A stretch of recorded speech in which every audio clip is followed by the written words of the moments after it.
Alright, hey everybody, it is me, Umber Rays, coming at you live. Not live, recorded as a matter of fact. Not recorded. Actually, this has been, this is from 10,000 years in the past, and has just been basically uploaded a long time ago, and everyone involved in this recording is already dead.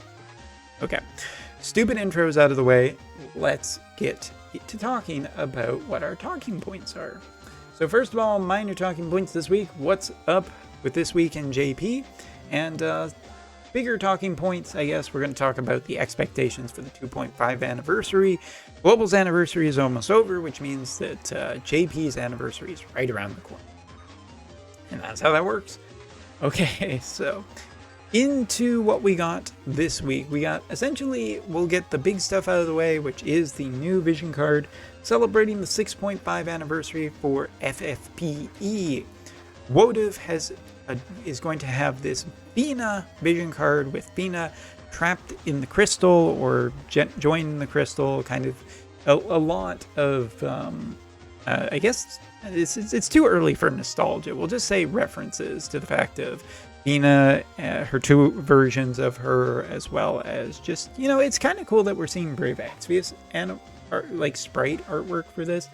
It's not necessarily the highest quality, but there is enough detail here, and it's a great little mix of, you know, the Wotv styling of these vision cards with some of the artwork from FFPE. Really kind of just the best of both worlds here. Speaking of best of both worlds, nice vision card for the dark element, both magic and dexterity up. Good little combination, I think, across a dark elemental party. Like you have Mama Helena, who's going to benefit from this. You have Garble, who's going to benefit from this. Fina, who's going to benefit from this. And that's enough. You really don't need much more than that. The dexterity bonus is also nice across multiple units, since dexterity kind of calculates more into you know, unit calculations of what their abilities are capable of doing sometimes. I mean, hey, Prompto is still kind of being used a fair bit on JP in random dark elemental teams. So sure, why not? Great here.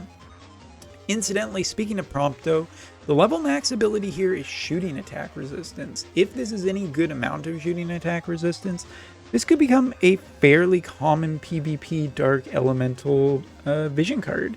It's just, you know, potentially has a chance of being really nicely statted. Majin Fina is a very defensive-based unit with a lot of magic power, and this is effectively everything that she wants, and she's giving a fair amount to and the vision card's giving a fair amount to the party too.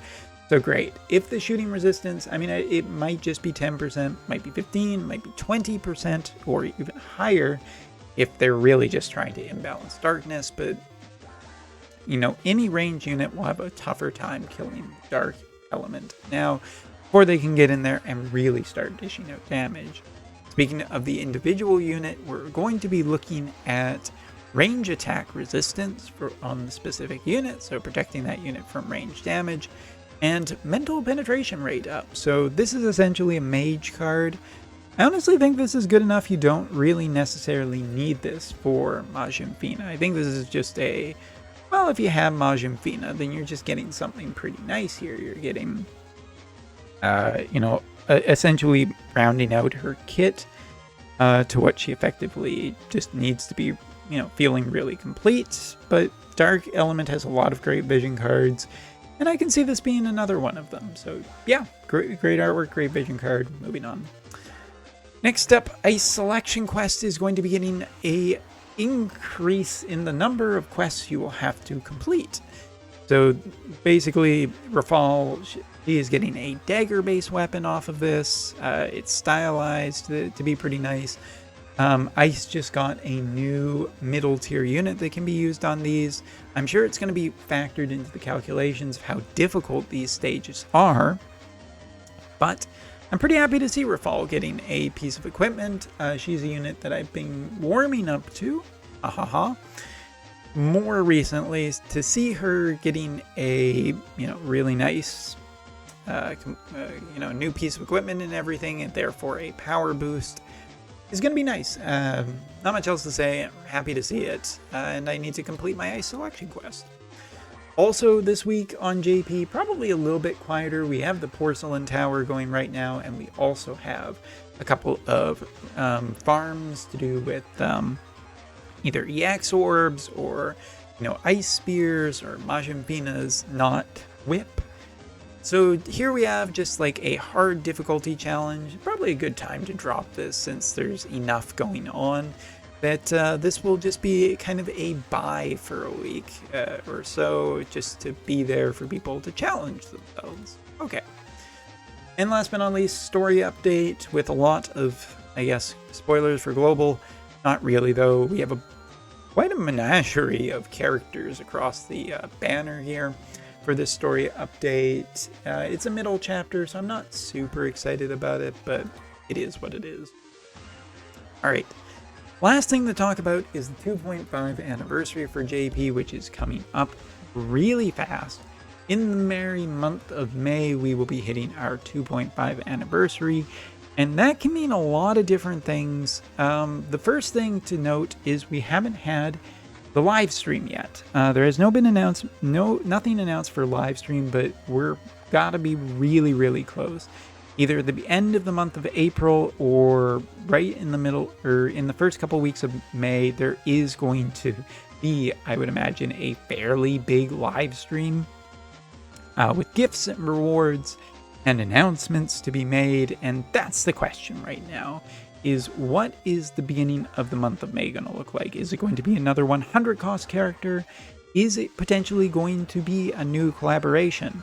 Been a while now since FF10 has ended, and it's felt a little lonely without a collaboration for over a long period of time. As we all know, community is definitely waiting for the tactics to come back for Orlando, Agrius, Ramza, Delita, even.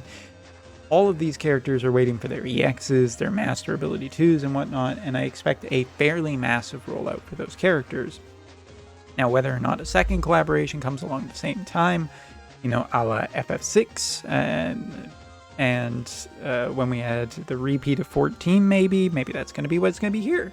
Tactics repeat with Tactics Ogre as well. And it's just a question of where these weeks fall right now. Of is it going to be character at the beginning of the month of May for the 2.5 anniversary, or a collaboration to effectively buy time until the 2.5 anniversary? Honestly, I think it's going to be the latter.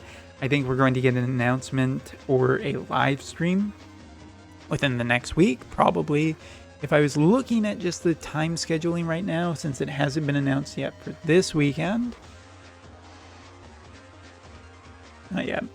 I would assume that we are going to be getting it the following week, potentially on a Monday or maybe a Tuesday, for a live stream announcement for the end of the month. And then that will lead us into a collaboration for the first couple weeks. And it will last over the month of May. But then a big new Wotv character, maybe Reagan, maybe a Veritas unit, maybe a long-awaited unit, maybe Beach Helena, don't know. But something like that will be a major 2.5 anniversary when the 2.5 anniversary drops, which I think is somewhere between the 14th and the 21st. Somewhere in and around there. So yeah, questions abound, but really right now we're just waiting for the announcement of the next live stream. It's been a while since the last one. Not that the last one was super exciting, but hopefully they've been saving up for the anniversary. And if not, well, I guess we get to complain again. And we as a community, me myself too, love to do that.